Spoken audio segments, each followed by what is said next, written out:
waaw ñoo koy wattu ñooñu nag ñu ngi basé wu fii ci Dakar. Donc mooy formation Bourba. La formation BRAC, elle est constituée des avions TB30 Epsilon. Le TB30 Epsilon donc est un avion monomoteur biplace tandem conçu pour la formation et l'entraînement avancé des pilotes. Excellences, mesdames et messieurs, nous assistons à l'ouverture du défilé aérien avec la formation DAMEL, qui est constituée donc de 2 hélicoptères Mi-17 et de 2 hélicoptères Mi-35. Aux commandes, dans l'ordre de passage, nous avons le lieutenant-colonel Baydissi, leader de cette formation, le lieutenant-colonel Mohamed Mbaye, le lieutenant-colonel Dianko Diata et le capitaine Baïsadeh Mbaye. Les 2 hélicoptères Mi-35 se trouvent au niveau du flanc, derrière les 2 hélicoptères Mi-17.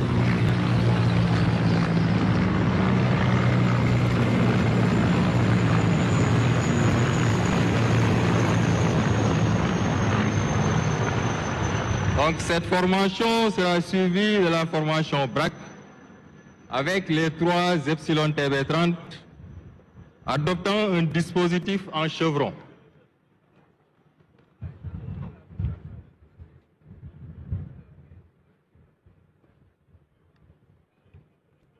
Et pour rappel, le TB30 Epsilon est donc un avion monomoteur biplace en tandem conçu pour la formation et l'entraînement avancé des pilotes de chasse. Il se distingue par sa fiabilité, sa maniabilité ainsi que son agilité. Le commandant Jean-Abel Nansis Diata en assure le lead avec les capitaines Amadou Sissembey et le lieutenant Omar Guévi.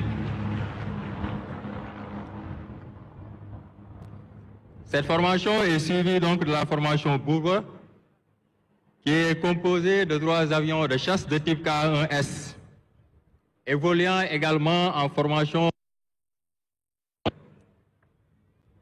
Le K1S est un avion d'attaque léger d'origine sud-coréenne, conçu pour la reconnaissance et l'appui aérien rapproché. Polyvalent et maniable, il peut être équipé d'une large gamme.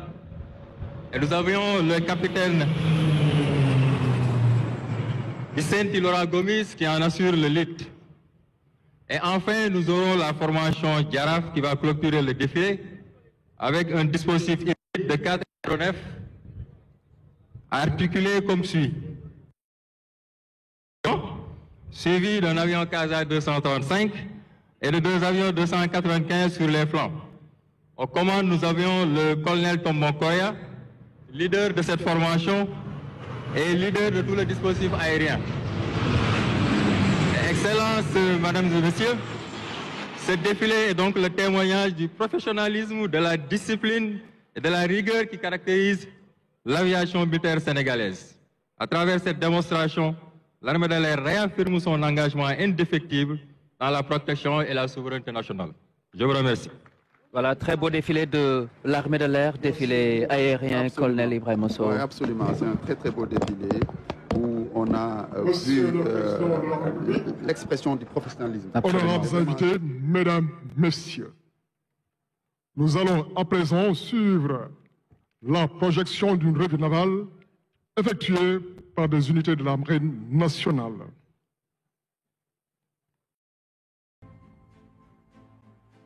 Honorables invités, à présent, vous allez assister à une revue navale filmée. Dans le cérémonial militaire, une revue navale n'est organisée qu'en l'honneur du président de la République, d'un souverain ou chef d'État étranger ou lors de la fête de l'indépendance ou la décoration d'un bâtiment de la marine suite à une importante victoire navale. Il existe 2 types de revues navales que sont la revue des bâtiments au mouillage et le défilé des bâtiments. C'est le 2e qui vous a été proposé. 3 catégories de navires de guerre vont défiler devant vous.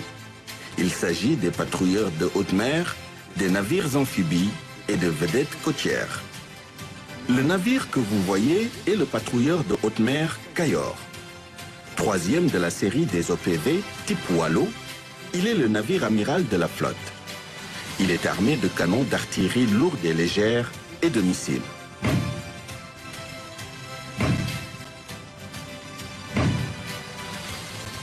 Ce bâtiment en tête de file vient de rendre ainsi un salut de 21 coups de canon au président de la République, chef suprême des armées. C'est un outil dissuasif capable de couvrir la zone économique exclusive, conformément au concept d'emploi des navires dans la stratégie navale 2050. Le navire qui passe est le patrouilleur de haute mer Wallo. Premier de la série des OPV 58S, il est doté d'un système de combat puissant, incluant l'artillerie lourde et légère, ainsi que les missiles. Il s'est particulièrement distingué par ses excellents résultats dans le secours des migrants irréguliers en mer. Au centre de l'écran, vous voyez le patrouilleur de haute mer Nyani. Il est le deuxième de la série des OPV. Tout comme ses deux sister ships, ce navire a un système de combat puissant. Ses capacités militaires couvrent tout le spectre des missions assignées à la Marine nationale. Fer de lance de la flotte, ces types de navires intègrent la surveillance et la sécurisation des champs pétro-gaziers en mer. Le patrouilleur de haute mer Fouladou, qui passe actuellement, en plus de ses canons d'artillerie, ce bâtiment est équipé d'un barrage de lutte contre la pollution marine. Il a activement participé à l'opération Restore Hope en Gambie en 2017 avec d'autres navires de la Marine nationale. Le navire actuellement mis en exergue est le patrouilleur de haute mer Kédougou. Ce bâtiment puissamment armé est très flexible d'emploi dans toute la zone économique exclusive du Sénégal. Les patrouilleurs sont suivis des navires amphibies. Le bâtiment qui passe devant vous est l'engin de débarquement d'infanterie et de chars Caravane. Ce bâtiment a rendu de bons et loyaux services à la patrie. Il est suivi d'un des navires de sa batellerie, le chaland de transport de matériel Yoff, acquis en même temps que son sister ship Fadjout. Ces bâtiments amphibies sont suivis par la catégorie des vedettes côtières. La vedette Tawai qui passe est également un navire destiné à la surveillance du littoral. Particulièrement adapté aux opérations de sauvetage de masse, ce navire peut couvrir toute la mer territoriale et la zone contiguë. Enfin, clôturant la revue, les vedettes Sangomar, Gormak Sagne et Ganjol qui défilent actuellement sont des navires de l'administration des douanes armés par la Marine nationale. Ils sont employés dans l'action de l'État en mer près de la côte ainsi que dans la surveillance de la rade du port autonome de Dakar.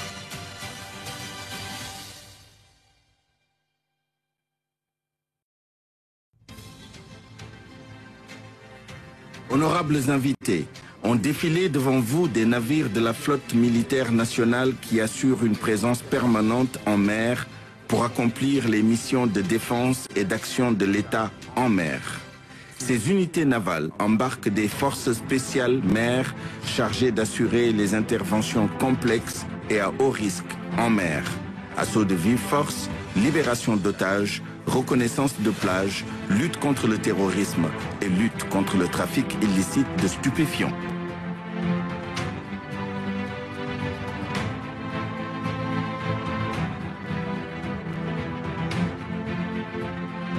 En mer, pour la patrie. La patrie, réalisation de Zeynoul Sohamer pour la patrie. Et là, on donne l'honneur au capitaine de frégate Ibrahim Mosso.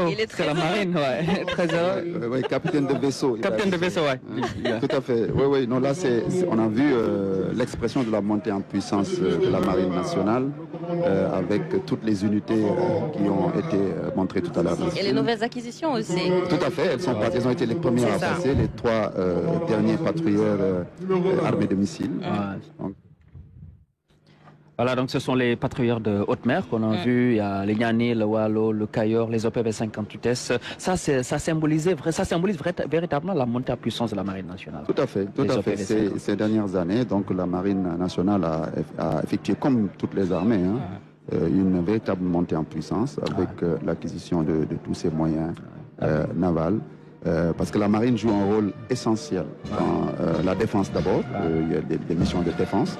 mais également dans la partie mission action de l'État en mer. Quand on parle de l'action de l'État en mer, c'est tout ce qui est lié à l'application des lois du Sénégal en mer.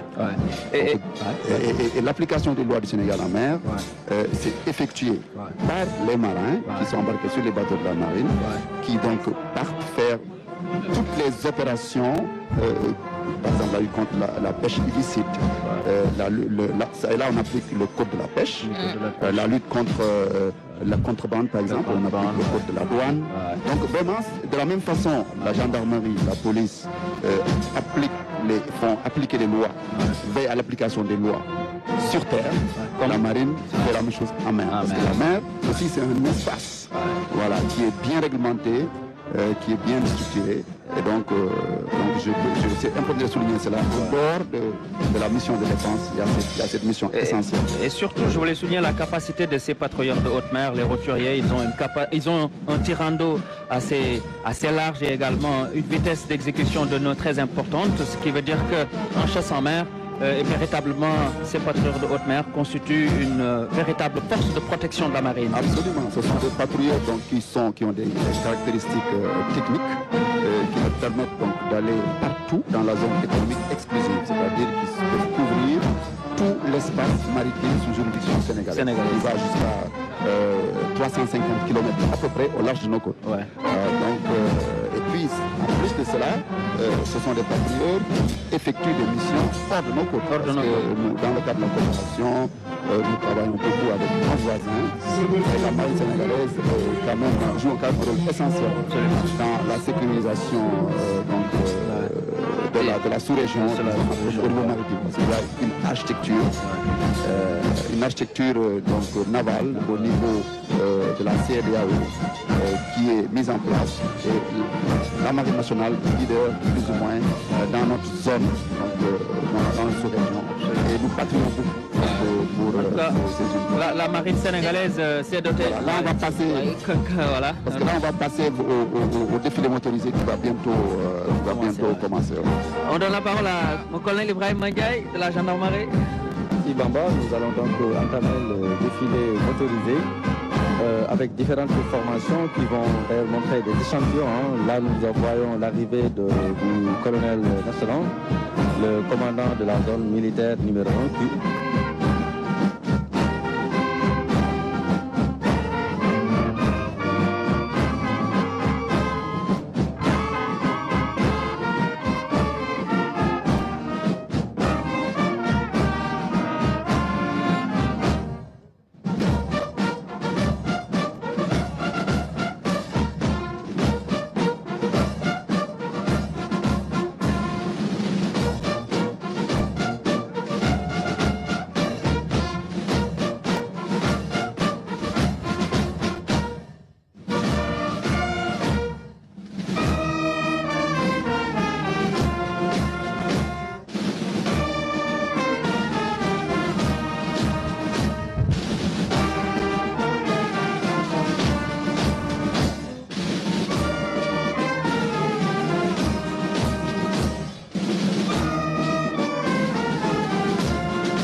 Alors, le colonel Ibrahima Dia, on vous laisse commenter ces images. Merci beaucoup. On vient de voir tout à l'heure le colonel Cheikh Faye, qui est le chef du détachement de la gendarmerie nationale.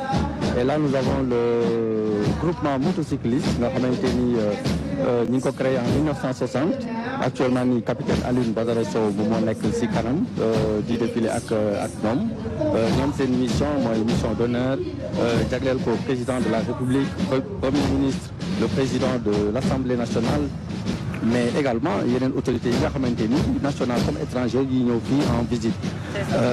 tey jii nag ñu xam li nga xamante détachement bi di défilé que ñoom au-delà de li ñuy liggéey mooy mission d'honneur yi am nañu aussi ay mission de police de la route, ay mission d'escorte de convoi yoo nga xamante ni moom la ñuy def.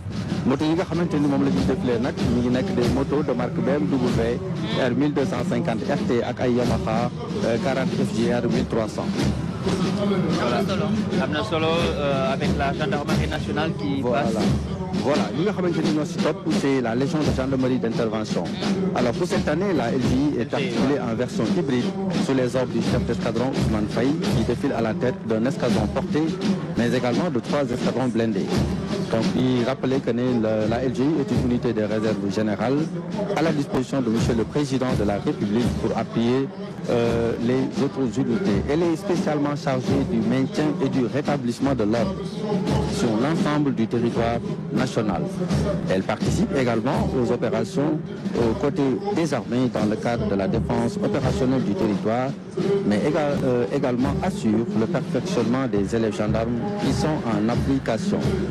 Donc avec la montée en puissance, la LGI compte actuellement 18 escadrons articulés en 3 groupements de maintien de l'ordre réversibles en mode combat pour la défense opérationnelle du territoire.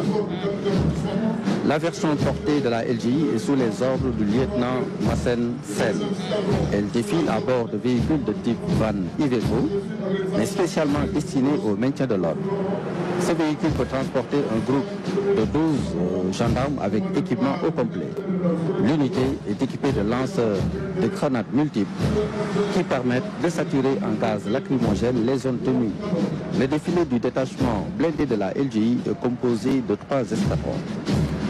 Nous avons d'abord le 3e escadron blindé qui est sous les ordres du capitaine Ousmane Diouf, qui est équipé d'engins de type Cobra 2 d'une autonomie de 700 km, réversible entre le maintien de l'ordre de haute intensité et les opérations de défense opérationnelle du territoire. Donc auto yooyu dañuy nekk auto yoo nga xamante ni à la fois dañuy mën a participer ci maintien de l'ordre bu amee ay troupes, mais également bu ñu waree défendre le territoire national en guerre, donc ñoom aussi dañ ciy participer. Le 2e escadron moom capitaine Jean-Louis Malou moom moo nekk ci kanam. ñoom type engins yi ñu waree c'est des Milos. Les Milos, c'est des engins polyvalents, des 4x4 utilisés dans les opérations militaires et policières, capables de protéger les occupants contre les mines terrestres et les engins explosifs improvisés. Oto yooyu boo ci duggee bu fekkente ni mine dafa tàkk daf lay mën a protéger. Donc dafay dimbali boo nekkee ci terrain hostile. Donc dafay mettre à l'aise un peu les opérateurs yi nga xamante ni ñoom ñoo nekk ci biir di manœuvrer. Enfin le 1er escadron moom capitaine Souleymane Diop moom moo nekk ci bopp bi ci défilé bi ñu yore ay engins blindés yoo nga xamante ni ñu ngi koy tuddee ay CS VN3 ak des VN 22B de type roue canon. Le blindé CS VN3 est utilisé dans les opérations spéciales, le soutien au combat, la lutte contre le terrorisme, les opérations de maintien de la paix.